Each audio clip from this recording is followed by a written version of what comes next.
Fala pessoal, beleza? Tudo bem com vocês? Somos o canal da Matemática Financeira trazendo para vocês mais um vídeo. E no vídeo de hoje nós vamos fazer um react do canal do Holder, mas está muito legal, caras, porque vocês vão entender esse dito que estão falando ultimamente de que você vai investir em Tesouro IPCA, mas os fundos imobiliários se corrigem pela inflação. Será que isso é verdade mesmo? Porque virou uma modinha, alguns canais começaram a falar isso para vocês. Não falavam há um ano atrás, mas estão falando hoje. Vamos entender a dinâmica de tudo isso e tirar as nossas conclusões no final. Pessoal, antes disso, uma explicação rápida. Nosso canal não é um canal de cortes, é um canal que a gente fala de finanças pessoais e investimentos e que a gente quer trazer aprendizado. E o aprendizado tem outros canais com informações importantes que a gente pode condensar e trazer às vezes de uma forma mais fácil para vocês, tirando algumas dúvidas. Então, assim, o nosso canal é híbrido, é igual um fundo imobiliário. Ele tem reacts, ele teve cortes, cortes não é bom ficar fazendo, ele tem reacts e tem vídeos próprios. Então não é só vídeo próprio, não é só react, são os dois. Então acostume-se com isso, aceita que dói menos e bora lá. Pessoal, olha o que o Holder vai falar para vocês a respeito de correção pela inflação e vamos dialogando. Estamos começando aqui mais um Café com Holder, que é aquele quadro que acontece quase todos os domingos de manhã aqui no canal, onde eu respondo as principais dúvidas que vocês deixaram pra mim lá no meu Instagram durante a semana. Se você ainda não me segue por lá, @fabio.holder. Vamos aqui pra nossa primeira pergunta do investidor de Manaus. Por que tanto fundo imobiliário de tijolo tem dificuldade em repassar a inflação no longo prazo? Essa é uma Já começa pela pergunta. Ele falou assim: por que tanto FII de tijolo tem dificuldade de repassar a inflação a longo prazo? Se vocês pegarem vídeos de outros canais conhecidos, esses dias eles estavam falando. Eu vou colocar aqui o exemplo como investidor de sardinha. Aqui eles costumam falar assim: a tendência é que os fundos imobiliários se adequem à inflação ao longo do tempo. Mas eu noto que vários canais, eu já falei aqui isso no meu canal também, não dão uma certeza, não cravam, porque sempre é a tendência, o que se espera. Olha o que o Holder vai falar para você tirar algumas dúvidas. excelente pergunta, tá? Por que ele tá fazendo essa pergunta? Porque normalmente os fundos imobiliários de tijolo são aqueles fundos que compram imóveis prontos ou desenvolvem aqueles imóveis prontos para renda, mas que no final do dia tem como propriedade os principais ativos um imóvel físico, diferente dos fundos de recebíveis que a gente vai falar daqui a pouquinho. É esperado que no longo prazo a gente tenha pelo menos a correção da cota do fundo imobiliário sendo feita pela inflação e os proventos também aumentando em função da inflação. Por que isso é intuitivo que aconteça? Tem um estudo bem interessante do professor Robert Tiller, onde ele analisou a indústria imobiliária lá nos Estados Unidos nos últimos 100 anos e ele percebeu que o preço dos imóveis basicamente se corrigiu pela inflação no longo prazo, sem praticamente nenhum retorno real. Ou seja, os imóveis na média em prazos muito longos, eles corrigem pela inflação. E isso Na média, em prazos muito longos.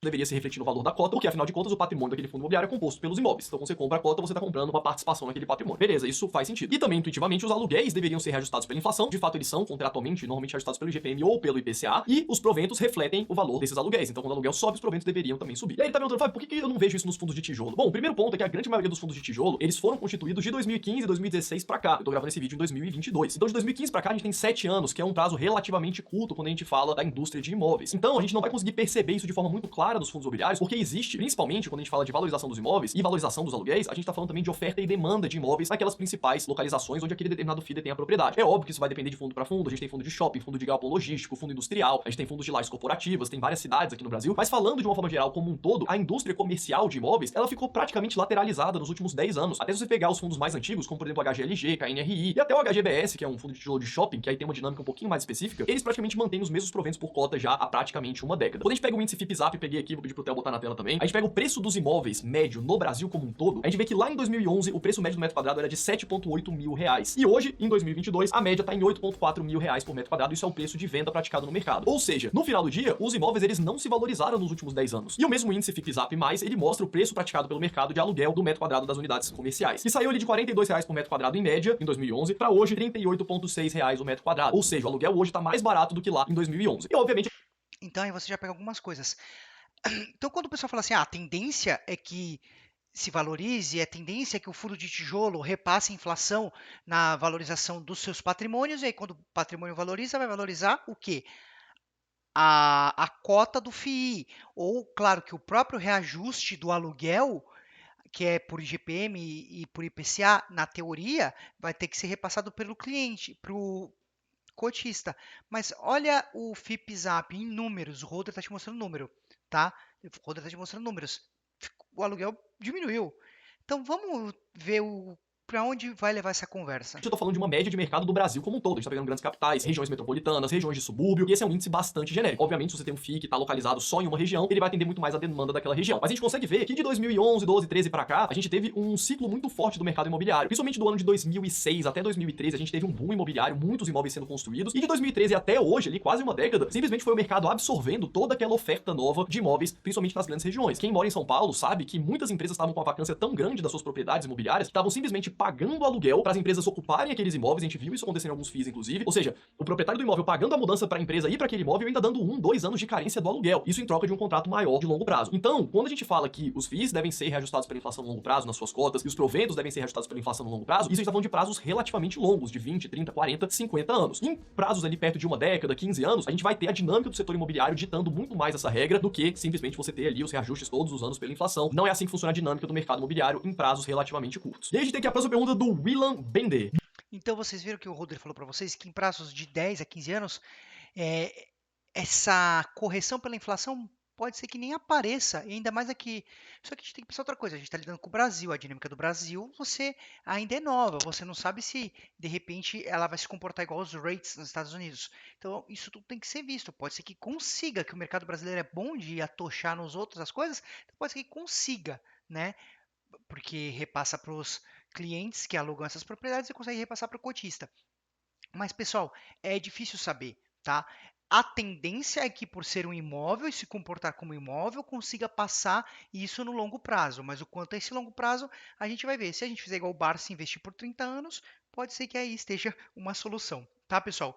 Mas então, quando os canais, principalmente aqueles que querem defender o investimento em fundo imobiliário e sobrepô-lo ao investimento em tesouro IPCA, eles vão alegar uma das coisas que é o imposto de renda, que as cotas dos fundos elas pagam para você os dividendos a sem o imposto de renda, sem ter a cobrança do imposto de renda, tá, que tá me faltando a palavra aqui.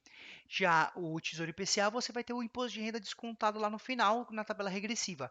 Todavia, é, tem lá os seus rendimentos, dependendo da taxa que você pegar, etc e tal. Só que também os canais andam alegando que, mas se você quer se proteger do IPCA, basta você comprar um fundo de tijolo porque ele vai se corrigir pelo IPCA. Pelo que a gente está vendo de estudo, estamos falando de longuíssimo prazo, não de 10 anos, que para mim é um longo prazo. Então, acaba um pouco essa dinâmica. Porém, o Holder vai falar de uma segunda parte que são os fundos de papel e como que os fundos de papel podem te repassar um pouquinho mais de IPCA. Calma. Muitos compram FII de papel. Como eles funcionam? Diferente dos fundos de tijolo, os fundos de recebíveis, eles não vão investir em imóveis físicos, eles vão investir em recebíveis imobiliários. E majoritariamente o que a gente chama de CRI, é certificado de recebível imobiliário. E como que um certificado de recebível imobiliário funciona? A gente tem várias modalidades diferentes de CRIs, mas via de regra, um CRI nada mais é do que uma antecipação de recebíveis imobiliários. Então, vamos supor, o fundo imobiliário tem dinheiro para comprar um imóvel, mas em vez de comprar aquele determinado imóvel, por exemplo, um galpão logístico, o fundo imobiliário vai pagar para o dono do imóvel um valor agora à vista para receber e contratar esses aluguéis futuros que o dono do imóvel iria receber. Então, o galpão tá lá alugado, o fundo compra do proprietário, em vez de comprar o imóvel, ele compra os aluguéis pelos próximos 5, 10, 15 anos daquele imóvel. Isso dá uma dinâmica um pouco maior e uma flexibilização maior para o gestor do fundo imobiliário conseguir alocar o recurso de forma mais ativa. Porque afinal de contas, quando aquele recebível chegar no seu vencimento, o gestor vai ter que decidir qual é o próximo lugar que ele vai alocar aquele recurso. Obviamente que os pagamentos eles são feitos frequentemente e o gestor está ali constantemente alocando aqueles valores que estão entrando dos recebíveis que ele contratou em novos recebíveis imobiliários. Então, uma dinâmica de alocação e disposição do setor imobiliário diferente da alocação dos imóveis físicos. A gente tem pontos de vantagens e de desvantagens em relação aos fundos de recebíveis e os fundos imobiliários de tijolo. Na minha avaliação, os fundos de recebíveis, se você abrir a carteira de um fundo como KNCR, CANIP, KNHY, o HGCR, por exemplo, o Iridium, MXRF, enfim, qualquer um desses grandes fundos de recebível que você abrir, você vai ver que a carteira dele é composta por uma grande quantidade de recebíveis imobiliários. E às vezes um recebível imobiliário desse está lastreado por vários imóveis diferentes. Então, para o investidor pessoa física, fica praticamente impossível você fazer uma análise completa de um fundo de recebíveis imobiliários. Aqui no canal eu falei que quando a gente vai estudar um fundo de papel, a gente tem que estudar também o que está por trás dele, quais são os CRIs.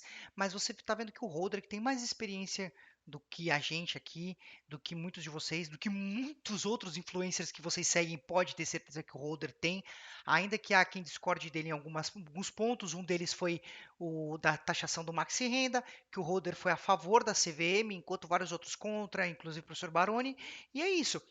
A opinião pode estar errada, é bom que a gente se informe com todos, principalmente conosco, o canal da Matemática Financeira. Mas presta atenção, É complicado o segundo holder você analisar todos os CRIs, e muito provavelmente é. Até às vezes fazer uma análise do fundo de tijolo, pelo menos o fundo de tijolo, você sabe onde está sendo investido, você tem lá a propriedade e tal. Aí tem que estudar os contratos, etc e tal. Mas um fundo de CRI é difícil você saber o que está lastreado em cada CRI.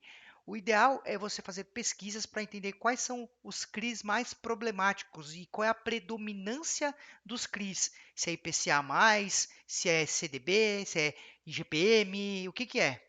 Imobiliários, indo no detalhe de cada um dos recebíveis. Você vai ter que gastar muita energia para fazer isso de uma forma muito bem feita. E muitas vezes essas informações elas não são abertas de forma pública, tá? Ou seja, lá no detalhe, o que cada um daqueles recebíveis está sendo lastreado exatamente no detalhezinho, né? Você normalmente tem, olha, o empreendimento tal, o valor que foi contratado foi esse, a taxa de retorno foi essa, o LTV, que é o Low Until Value, é esse. Normalmente os certificados de recebíveis imobiliários, eles têm como garantia o próprio imóvel. Então se os recebíveis pararem de ser pagos por qualquer motivo, o fundo imobiliário passa a ser dono daquele imóvel ou passa a ter direito de liquidar aquele imóvel para receber o valor que ele tinha contratado. Então existem garantias também relacionadas a esses recebíveis. E os certificados de recebíveis imobiliários, eles podem ficar bastante complexo. Por exemplo, o HGBS ele tinha um recebível que era do Shopping Goiabeiras, que era um shopping que ele simplesmente comprou os recebíveis para financiar uma expansão do shopping e lá no final dessa expansão, os CRIs poderiam ser convertidos em participação daquela expansão do shopping. Então os CRIs, eles não são veículos padronizados, eles podem ter várias especificidades diferentes. Então para mim, quando você vai selecionar um fundo de recebível, o fator número 1 é gestão. Então avaliar fundos imobiliários com um longo histórico de mercado, saber se a gestora que está ali por trás é uma gestora ilibada, se ela fez uma boa gestão dessa carteira de crédito ao longo dos últimos anos, porque simplesmente você vai delegar a gestão daquela carteira de recebíveis para aquela determinada gestora. Você não vai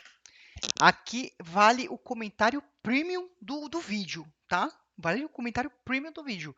Se você ficou até aqui, é aí que entrou, para quem não acompanhou, a derrocada do hectare e se a gente for comparar de repente com o Maxi Renda, que teve a questão da CVM, mas que já foi resolvida, que aí foi uma coisa do órgão regulador. Agora, o hectare tinha lá um CRI zoado ou outro, mas ele em si estava melhorando bastante. Agora, olha a questão desculpa, o Maxi Renda. Agora olha a questão do hectare. O hectare estava tendo aquele problema da confiança da isenção dos gestores. Cara, tá me faltando muitas palavras. A Covid deixa a gente burro. Porque dizia-se que estava tendo a questão de assim, o próprio fundo imobiliário estava financiando através dos CRIs a, o CRI estava lastreando um imóvel que também era de algum dos gestores ali, por assim dizer, tá? Então estava tendo conflito de interesse, era a palavra que estava me faltando, conflito de interesse. Então o hectare caiu muito pelo conflito de interesse que estava tendo. E aí a gestão acabou tendo que se provar tal e desvalorizou bastante. Teve muita gente falando assim, o hectare está caindo, mas isso aí tem um pouco de especulação, não sei o quê, feito uma nada. Não, peraí. Se você pegar o canal dos sérios, do professor Baroni, do professor Arthur, de outros, estava se falando que o hectare tinha conflito de interesse. O professor Baroni foi o primeiro a trazer essa questão de conflito de interesse. Então, é o que ele falou ali, você tem que conhecer a gestão de um fundo. Então, assim, o yield chamou muito atenção. Pô, beleza, mas o que está por trás? Conflito de interesse. ficar avaliando CRI a CRI daqueles 40, 50, 60 certificados de recebíveis que tem dentro de um fundo imobiliário de recebível. Para mim, essa é a desvantagem, você ter que delegar completamente, diferente do fundo de tijolo, que você consegue ver quais são os imóveis, quais são as localizações, quais são os inquilinos. A análise é muito mais simples, tá? Porém, os fundos de recebíveis imobiliários, eles têm uma certa vantagem tributária em relação aos fundos de tijolo, porque pela lei, pelas instruções da CVM, os fundos imobiliários eles têm que distribuir 95% da geração de caixa. E no caso dos fundos de recebíveis, os recebíveis estão constantemente sendo renovados porque eles possuem vencimento. Então, os fundos de recebíveis imobiliários, eles distribuem todo o retorno para o seu acionista, tanto a parte da inflação quanto a parte do retorno real. Tanto é que, se você for pegar fundos mais antigos, como por exemplo KNCR, até o MXRF, que é um fundo mais antigo, você vai ver que a cota deles anda praticamente de lado. Por quê? Porque o fundo não consegue aumentar o seu valor patrimonial.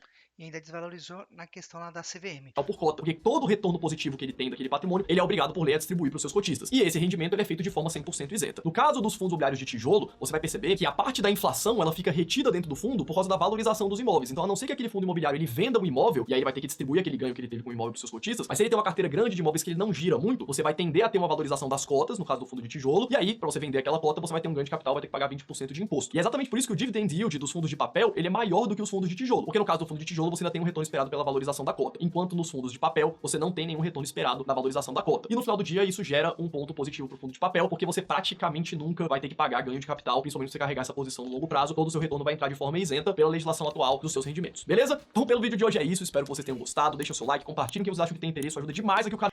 Pessoal, foi isso, o canal do Holder, sempre informativo, bem legal. Ele é um cara que O canal dele às vezes tem menos inscritos do que outros canais aí conhecidos, mas o cara tem muito conteúdo para trazer para vocês. E isso aí é bem legal. Ele explicou para vocês a dinâmica, ele interligou os dois, ele mostrou como que o fundo de papel consegue te passar, te retornar inflação um pouco melhor do que o fundo de tijolo. Mas, pessoal, você vai ver posições diferentes dentro do mercado. Procura sempre seguir, estudar mais de um influencer, livros, entender a dinâmica e o longo prazo é que vai provar muita coisa também. Tem uma carteira diversificada, tem que ter papel, tem que ter tijolo. Se inscreva no canal, valeu, falou e até a próxima!